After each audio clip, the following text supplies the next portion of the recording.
तो अगर मैं आपसे कहूं कि मेरे पास एक 2 BHK फ्लैट है तो शायद ये एक आम बात होगी, आप चौंक जाएंगे। अगर मैं आपसे ये कहूं कि जयपुर में एक ऐसा गांव है जहां ना सिर्फ 80 के करीब हाथी हैं बल्कि उनके लिए बाकायदा 1 BHK और 2 BHK जैसे क्वार्टर बने हैं। जयपुर से तकरीबन 20 किलोमीटर दूर आमेर किले के पास ही हाथी गांव बसा हुआ है। यहाँ हाथियों के रहने के लिए सारे प्रबंध हैं, जिसे देखने देश ही नहीं बल्कि विदेशी सैलानी भी यहाँ पर आते हैं। यहाँ संकट के बादल छाए हुए हैं। इस पर विश्व भर में जयपुर की जो हाथी की सवारी प्रसिद्ध है, इसके लिए दुनिया भर से लोग जयपुर के हाथी गांव पहुंचते हैं। ऐसे में पर्यटन विभाग ने इन हाथी पालकों से जुड़ा एक आदेश जारी किया, जिसमें हाथी की सवारी पर पहले जहां एक फेरे के 2500 रुपये मिलते थे, वहीं अब हाथी सवारी की राशि को कम करते हुए 1500 रुपये से कर दिया गया है।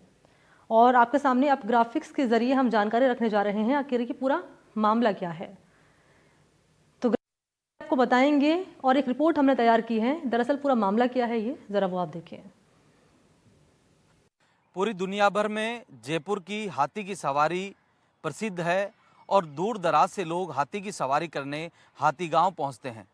लेकिन हाथी पालक इन दिनों परेशान नज़र आ रहे हैं। राज्य सरकार के एक आदेश के बाद राज्य सरकार और ख़ासतौर पर हम कहें कि पर्यटन विभाग की ओर से कल एक आदेश आया, जिसमें यह आदेश दिया गया कि हाथी पालकों को अब प्रति सवारी 1500 रुपये दिए जाएंगे, जो कि पहले करीब 2500 रुपये बताई जाती है। तो अब ऐसे में रेट बढ़ने की बजाय कम होने के चलते हाथी पालकों के परिवार पर भी, उनके लालन पालन पर भी संकट आ चुका है। उसी को लेकर हमारे साथ हाथी पालक हैं, वो मौजूद हैं। कब से कब तक काम करते हैं, क्या नाम है आपका, पहले नाम बताइए। चांद। चांद भाई, कितने साल से काम कर रहे हैं? सर हमसे समय 12 साल हो गए काम करते हुए। घर में कौन कौन है? घर में हमारा बीवी बच्चे सभी परिवार है हमारा, साथ में बहुत सारा परिवार है हमारा। घर में बच्चे हैं, बीवी है। और तो उनकी अभी देख- जो सरकार के आदेश आए हैं, पहले कितनी रेट थी 2500, और अब कल जो आदेश आए उसमें उसमें 1500। तो इससे क्या परेशानी हो रही है आप लोगों अब को? परेशानी सर, हर जगह रेट बढ़ रही है। मजदूरों की मजदूरी बढ़ गई, हर जगह टिकट बढ़ गया, हर चीज़ हो गई, चारा महंगा हो गया। लेकिन इसकी रेट क्यों कम हो रही?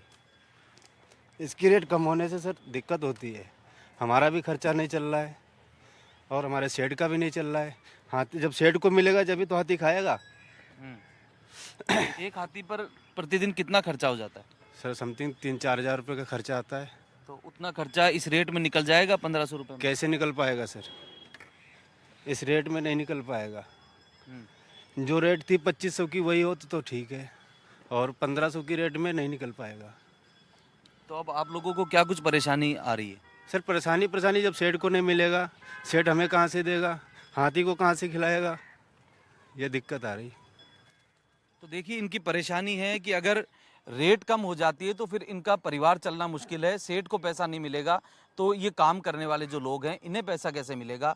हाथीगांव विकास समिति के जो अध्यक्ष हैं वो हमारे साथ हैं, शफीक भाई। शफीक भाई, क्या पूरा मामला है? सरकार की ओर से कल एक आदेश आया जिसमें 2500 की बजाय अब 1500 रुपये प्रति सवारी आपको रेट दी जाएगी। जी सर, ये 2010 में हमारी रेटें बढ़ी थी टूरिज़्म डिपार्टमेंट से, उसके बाद कोई दर नहीं बढ़ाई गई। लगभग 14 साल से हम संघर्ष कर रहे थे कि भाई रेट बढ़ाओ, महंगाई की मार है। तो कोरोना आ गया था, कोरोना के बाद में फिर अभी इन्होंने करीब 8 महीने पहले 3500 रुपये रेट टूरिज़्म और फॉरेस्ट ने कर दी थी। तो ट्रैवल एजेंट ये बोले कि साहब ये 3500 ज़्यादा है और आपने टाइम नहीं दिया, क्योंकि आज मीटिंग हुई और आज ही लागू कर दी उन्होंने। कल से बोले आप 3500 की रेट लेना। तो ट्रैवल एजेंटों का ये कहना था कि साहब ये रेट आपने जो हमें टाइम नहीं दिया, 2 महीने 3 महीने का टाइम देते तो हम मैनेज कर लेते। फिर ये हुआ कि साहब इस रेट को रोको और दोबारा से रेट दरें लागू करो। तो 4 महीने बाद मीटिंग हुई जून में। 4 महीने बाद मीटिंग हुई जून में ये तय हुआ, सारे विभाग, ट्रैवल एजेंट, हाथी मालिक और पशुपालन विभाग, डॉक्टर, टूरिज्म, फॉरेस्ट, आर्कियोलॉजी, सारे लोग मौजूद थे। तो 2500 रुपये रेट की दरें लागू हो गई। आप लोगों से सहमति लेकर? जी, सब लोगों ने सहमति दी कि भाई 2500 होना चाहिए, क्योंकि खर्चा ज़्यादा है। हाथी का खर्चा आता है 3500 से 4000 रुपये प्रतिदिन। ठीक है साहब, वो 1 अक्टूबर से लागू हो गई। अब कल ऑर्डर आते हैं हमारे को, शाम को करीब 7 बजे ऑर्डर की कॉपी आती है कि कल आपकी 15 तारीख से 1500 रुपये रेट कर दी गई है। तो आपने किसको बुलाया, किसके दबाव में आप काम कर रहे हो? ये एक बहुत बड़ी सोचने वाली बात है साहब। तो अब आप लोगों से मतलब आपका कहना है कि बिना सहमति से ये रेट निर्धारित की गई? जी, हमें तो कल शाम को 7 बजे मालूम चल रहा है कि भाई ये रेटें कैंसिल हो गई है। तो किसने करी, क्यों करी, किसकी सहमति से करी, कोई पता ही नहीं है हमें तो। और अभी तक किसी ने जवाब नहीं दिया। ये लेटर मिले तो हो सकता है अब हम देखो सोमवार को कुछ हमारे वकील से बात करके कोर्ट वोर्ट जाने की तैयारी में। तो अब क्या इन रेटों से आपके जनजीवन पर क्या असर पड़ रहा है? हमारी तो दिनचर्या पे इतना बड़ा प्रभाव पड़ रहा है साहब, आप देख लो कि 3500 से 4000 रुपये खर्चा है आती है खिलाने का, और इसको मजाक बना के रख दिया साहब। 3500 हो रही है रेट, फिर 2500 हो रही है, फिर 1500 हो रही है।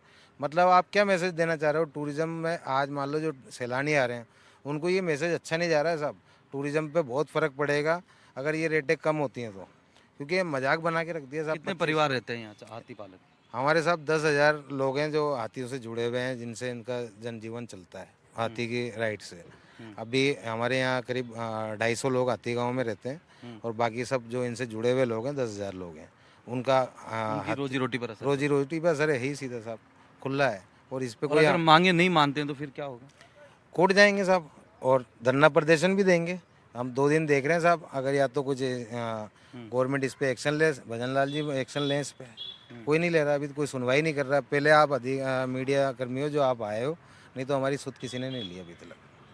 तो देखिए, साफ तौर पर कहा जा सकता है कि हाथी पालक और इनसे जुड़े जो लोग हैं और इनके जो परिवार हैं उनके ऊपर अब आर्थिक संकट नज़र आता है, क्योंकि अगर जो दरें पर्यटन विभाग की ओर से निर्धारित की गई है वो इन्हें बेहद काफ़ी कम नज़र आती है, और उन दरों पर अगर ये काम करते हैं तो इनके परिवार चलाना मुश्किल हो जाएगा। और इनकी मांग है कि सरकार इस पूरे मामले को लेकर कोई निर्णय ले जो कि इन हाथी पालक और इनके परिवार के पक्ष में हो। अगर ऐसा नहीं होता है तो इस आदेश के विरुद्ध ये कोर्ट की शरण भी ले सकते हैं। मुबारिक खान, NDTV, जयपुर।